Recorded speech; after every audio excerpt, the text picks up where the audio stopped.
Welcome to this video about the use of anterooms in poultry farms. I am Mathias Delpont, a vet and researcher specialized in poultry health, working for École Nationale Vétérinaire de Toulouse and INRAE. In this video, we are going to see why it's important to use an anteroom correctly and how we can do it. There are many routes for a pathogen to come in and out of a poultry barn, and many of these routes are in fact linked to the flow of people within and between farms. If we want to secure the flow of people in farms, anterooms are used. Depending on the country, they can also be called hygiene locks. At the barn level, the anteroom is what makes you cross the line of separation between the controlled access zone and the restricted access zone. In other words, between the general farm zone, where all the necessary vehicles and people go, and the zone where animals are housed. Anterooms can also be located at a farm entrance. So, why is the flow of people so important for contaminations? A person can carry pathogen on the hands, the clothes, the shoes, or the hair. The role of people flow in farm contamination was clearly identified in epidemiological and experimental studies in poultry or swine farms, which are common features. This is why in anterooms, it is necessary to clean hands, change footwear, change clothes, or cover one's hair. And most importantly, to do it correctly.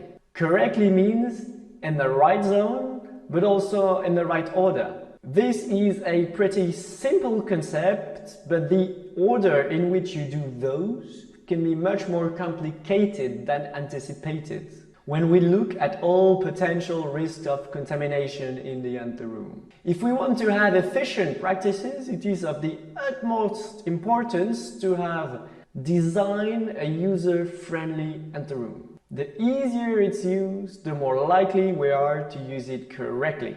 If we want to have efficient practices, we must be very clear on how it should be used and why it's important. Pathogens are not visible unless they are in organic matter, so in visible dirt.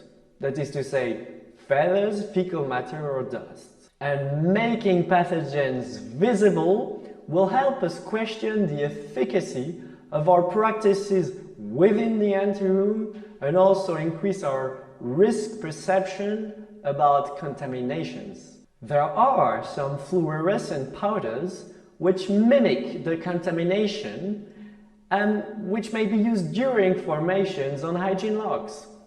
Some of these powders become visible once they are exposed to ultraviolet light.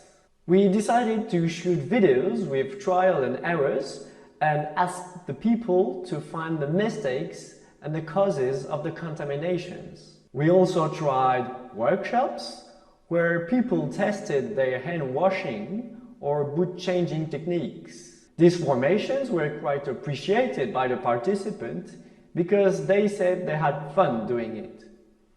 You can also try these formations on farms with the farmers themselves so they can try their practices in real life situations.